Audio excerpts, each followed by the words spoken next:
Kita mulai ya. Jam-jam ngantuk ini. Bismillahirrahmanirrahim. Assalamualaikum warahmatullahi wabarakatuh.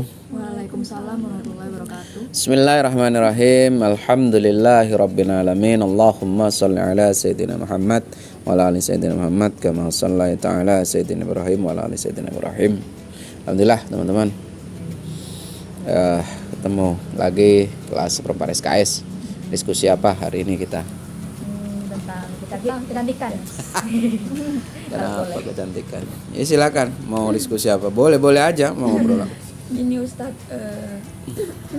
kan kita ini perempuan kan kalau keluar ya dandan gitu ya Ustadz, berhias gitu-gitu. Terus sekarang ini kan lagi bulan puasa. Terus kalau misalnya pakai produk yang pakai di bibir, kayak lipstick gitu, apakah itu bisa membatalkan puasa? Nggak boleh. Nggak boleh.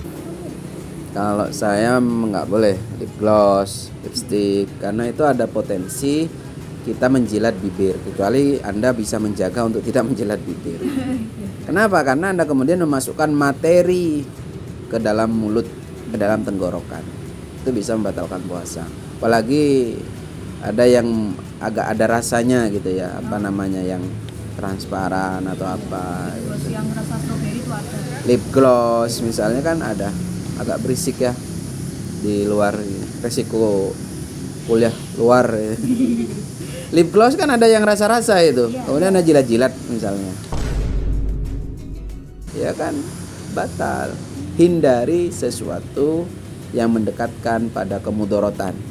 Ya udah nggak usah, nggak cantik apa sih kalian harus tampil cantik apa gitu ya. Bahkan ada yang kalau untuk yang memang apa ya, menganggap perempuan itu kalau misalnya sampai dia dandan kemudian menimbulkan hasrat bagi seorang laki-laki, maka dia juga berdosa. Oleh karena itu dandanlah sekedarnya. Jangan nggak usah terlalu menor, nggak usah pakaian seksi apalagi ya. Karena Anda akan juga mendapatkan dosa ketika laki-laki itu kemudian berhasrat, kemudian ingin memandang Anda. Nantilah kalau kalian udah punya suami, dandan untuk suami. Dandan di rumah aja. Di rumah. Terus ini kayak misal kita lagi bukber ya, terus atau keluar rumah gitu. Terus itu waktunya sholat Pak. Nah itu kita wudu tapi masih ada sisa hiasan, itu apakah sah wudunya? Nggak sah Nggak sah. jika air itu terhalang masuk pada kulit. Salah satu yang membuat wudhu tidak sah itu air tidak masuk dalam kulit. Oleh karena itu pandai-pandailah memilih riasan. Biasanya kan ada yang rekomendasi MUI atau apa gitu kan, saya nggak tahu ya riasan yang seperti apa, tapi prinsipnya adalah sesuatu yang menghalangi air wudhu nempel di kulit itu tidak sah. Makanya ya bersihkan aja, bersihkan sampai semuanya bersih, wudhu, kemudian setelah sholat ya dandan lagi. Kan lama Ustadz, ya namanya pengen tampil maksimal gitu. Ya kalau nggak pengen tampil maksimal udah kayak laki-laki aja, wudhu, sholat, budal. Kan gitu tuh. Iya. Jadi harus pandai-pandai. Kayak alami aja gitu. Yang alami pakai apa, tepung beras dipukul. Kan serap ya. Malah kayak ini anak kecil yang apa keluar sore-sore. Belum, kan nggak ada yang protes itu. Masa ada yang protes? Kamu belum, belum. Betul. Kayak donatan kan, kayak donat bedak itu kan. Donat gula. Terus ini kalau saya boleh nanya, itu ada beberapa kandungan yang sebenarnya kayak merkuri itu bahaya. Nah tapi itu dihalalkan gitu. Siapa yang menghalalkan? Banyak digunakan iya, tapi dihalalkan enggak. Sesuatu yang membahayakan bagi tubuh jangan digunakan, haram hukumnya. Termasuk merkuri. Karena kelihatan putih tapi setelah itu kayak merah, setelah itu hitam. Iya kan banyak kan kejadian di online itu kan, media sosial itu kan, Iya. dia pertamanya putih bagus, kemudian memerah, kemudian hitam. Kayak kena azab. Iya kan, ya itu karena menggunakan sesuatu yang tidak benar. Maka dari itu riasan itu ya sekedarnya, apalagi umat muslim yang ada hal wudu dalam sholat gitu kan. Ya gimana Ustadz biar nggak usah wudu? Ya sebelum berias wudu dulu bisa. Tetapi riasan yang digunakan materinya juga harus betul. Materi yang tidak mengandung barang najis. Materi yang diproses secara betul menurut syariat. Oleh karena itu penting juga membaca riasan itu, kosmetik itu sudah ada label halalnya apa belum. Sama komposisinya. Komposisinya biasanya kalau sudah ada label halal itu komposisinya aman. Kan pengecekan halal itu tidak kemudian ngajukan dikasih stempel, kan enggak. Itu kan semuanya pengecekan pengidentifikasian sebagai produk halal itu tidak hanya dari bahan baku tapi dari prosesnya juga, yang saya tahu gitu. Mungkin bahan bakunya halal, bukan dari barang najis, tetapi prosesnya ternyata ada potensi untuk najis, maka nggak akan muncul halal itu gitu. Kalau misalnya ini halal, Anda sudah punya jaminan dari negara, oh ini barang yang bagus. Jadi bukan hanya makanan aja yang harus diperhatikan kehalalannya, kosmetik juga iya, kandungannya itu. Karena nanti kalau kosmetik itu larinya pada kandungan dulu. Kandungannya apa ini? Merkuri enggak? Oh kalau merkuri pasti saya jamin kalau memang dia mengajukan betul secara tidak ada manipulatif gitu ya, pasti tidak akan keluar label halalnya. Tapi kalau mereka misalnya mengajukan secara manipulatif, ketika pengajuan tidak dibilang ada merkuri, terus kemudian ternyata pada akhirnya setelah keluar label mereka ganti komposisi misalnya. Oleh karena itu penting melihat ketika membeli kosmetik itu jangan hanya komposisinya aja, tapi masuk punya BP POM enggak. BP POM itu kan ketat untuk proses pengajuannya. Ini untuk kalau merkuri saya pikir nggak akan lolos lah. Itu diperhatikan betul. Sama kalau ingin lebih kuat lagi yang ada label halalnya.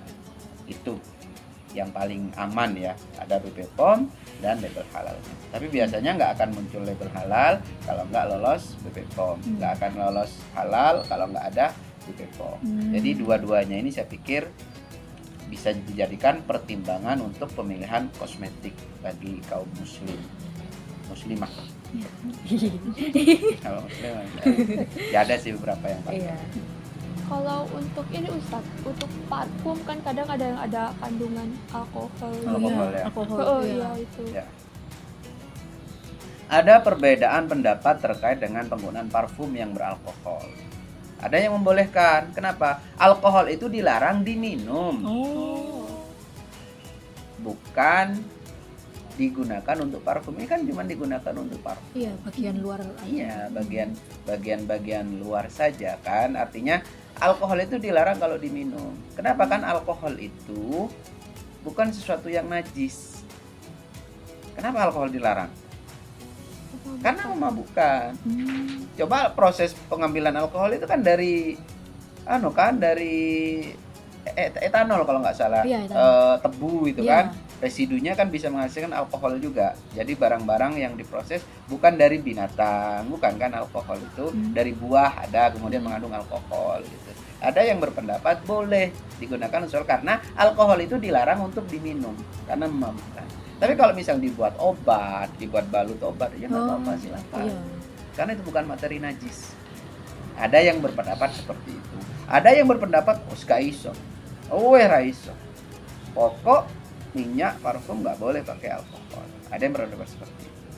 Kalau saya sendiri sih pakai yang kadang pakai yang beralkohol, kadang enggak. Karena yang saya yakini bahwa alkohol ini dilarang karena dia memabukkan, bukan karena barang najis. Yang nggak boleh itu kan kalau barang najis. Itu sih kalau saya. Udah. Emang ada bedak yang pakai alkohol? Ada tuh? Nggak tahu aku. Saya cuma tahu parfum aja. Parfum ya, parfum itu jangan pakai bau yang menyengat. Sama perempuan jangan pakai bau yang menyengat. Sebutannya itu minyak nyong-nyong itu.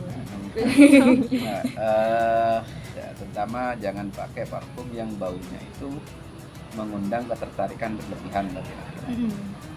Niatkan parfum itu digunakan supaya tidak bau badan, bukan untuk menarik lawan jenis. Itu nanti jatuhnya haram kalau Anda niatkan untuk menarik lawan jenis. Tapi kalau niat untuk biar wangi, ya apa, nggak masalah. Ada yang bilang, nggak boleh, perempuan itu nggak boleh pakai parfum kecuali di rumah. Ada yang berpendapat seperti itu. Ya monggo silahkan mau ambil yang mana. Sekarang kan sudah banyak kajian-kajian yang bisa diambil pelajarannya gitu. Saya mau ambil ini, mau ambil itu, monggo. Ada lagi bab bedak. Itu saya punya, ini lucu sih, saya pernah tanya ya sama guru saya dulu, orangnya cantik, guru agama. Saya pernah nanya, makeupnya apa? Dia bilangnya air wudhu.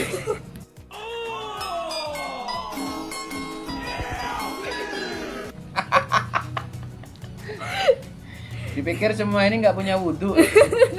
Dipikir yang nggak cantik, apa namanya, yang biasa-biasa aja, yang kusam itu nggak pernah wudhu.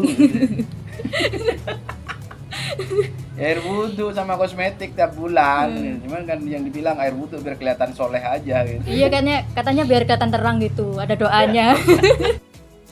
You are my sunshine, my only sunshine. Semuanya orang berdoa. Ya, itu gimmick aja supaya Anda itu rajin berwudu. Jangan kemudian dibilang bahwa